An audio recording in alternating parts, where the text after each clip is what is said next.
നമസ്കാരം. Raf talk ഫുട്ബോളിലേക്ക് അവർക്കും സ്വാഗതം. പ്രീ സീസണിൽ ഇന്റർ മയാമി കൊളംബിയൻ ടീമായിട്ടുള്ള അത്ലറ്റിക്കോ നാസിയോണലുമായിട്ട് ഏറ്റുമുട്ടിയപ്പോൾ ഇന്റർ മയാമി 2-1 വിജയിച്ച് കയറിയല്ലോ. ആ കളിയിൽ പക്ഷേ ലിയോ മെസ്സിയുടെ വക ഗോൾ ഉണ്ടായിരുന്നില്ല, അസിസ്റ്റ് ഉണ്ടായിരുന്നില്ല, ഒക്കെ ശരി. പക്ഷേ ഗോളിന് വഴിവെച്ചതൊക്കെ മെസ്സിയുടെ നീക്കം തന്നെയായിരുന്നു. അത് പലരും കാണുന്നില്ലെന്ന് മാത്രമല്ല, മെസ്സി വളരെ മോശം പെർഫോമൻസ് നടത്തി. 1-1 സമനിലയായിട്ട് പോലും മെസ്സിയെ കോച്ച് ഹവിർ മഷ്റാനോ പിൻവലിച്ചത് ടീമിൻ്റെ മുന്നേറ്റത്തിന് തടസ്സം നിൽക്കുന്നത് കൊണ്ടാണ് എന്ന് പറഞ്ഞ് പലരും പ്രചരിപ്പിക്കുന്നുണ്ട്. മെസ്സി ഒരു കളിയിൽ ഗോൾ അടിച്ചില്ല, അസിസ്റ്റ് നൽകിയില്ല, അപ്പോൾ അത് വലിയ വാർത്തയാണ്. മെസ്സി ഗോൾ അടിക്കുന്നതും അസിസ്റ്റ് നൽകുന്നതും ഒക്കെ സ്ഥിരം പരിപാടി ആയതുകൊണ്ട് അത് വാർത്തയല്ല എന്ന രൂപത്തിലാണ് ഇവരുടെ പ്രതികരണം. 75 മിനിറ്റ് കളിച്ചു, ഗോളുകളില്ല, അസിസ്റ്റുകളില്ല.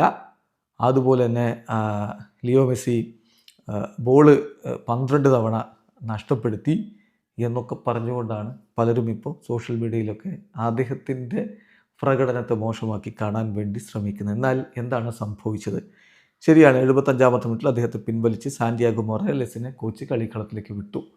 ഇത് പ്രീ സീസൺ ഫ്രണ്ട്ലിയാണ്, അപ്പോൾ അത്ര പ്രാധാന്യമേ ഉള്ളൂ. അത് 1-1 സമനിലയായിട്ടും മെസ്സിയെ പിൻവലിച്ചു എന്ന് പറയാൻ മാത്രം ഇത് കോൺകാഫ് ചാമ്പ്യൻസ് കപ്പിൻ്റെ ഫൈനലല്ല.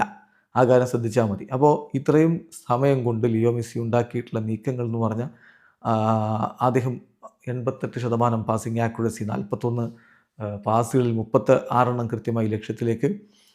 ഓപ്പോസിഷൻ ഹാഫിൽ അദ്ദേഹം 31 പാസുകൾ കംപ്ലീറ്റ് ചെയ്യുകയുണ്ടായി.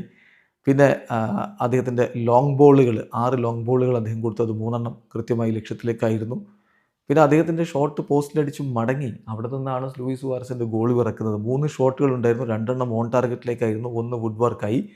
സോ അദ്ദേഹം കളിക്കളത്തിൽ കൃത്യമായി ഇമ്പാക്റ്റ് ഉണ്ടാക്കിയെന്ന് മാത്രമല്ല വളരെ ഷാർപ്പായിട്ടാണ് കളിക്കുന്നത് എന്നുള്ളൊരു ഫീലും ഈ കളിയിൽ തന്നെ ലഭിച്ചിട്ടുണ്ട്. ഇതേ മികവ് അദ്ദേഹം ക്യാരി ചെയ്യുകയാണെങ്കിൽ തീർച്ചയായിട്ടും ഇത്തവണയും MLS പൊളിച്ചെടുക്കും. പിന്നെ ജൂൺ ജൂലൈയിൽ വേൾഡ് കപ്പ്, അത് അർജൻറ്റീനയുടെ ജേഴ്സി അണിഞ്ഞിട്ടാണല്ലോ. അപ്പോൾ പിന്നെ പൊളിച്ചെടുക്കാതെ വേറെ തരവുമില്ല. വീഡിയോ അവസാനിക്കുന്ന ഫുട്ബോൾ ലോകത്തെ കൂടുതൽ വിശേഷങ്ങളുമായി റാഫ് ടോക്സിൽ എത്താം.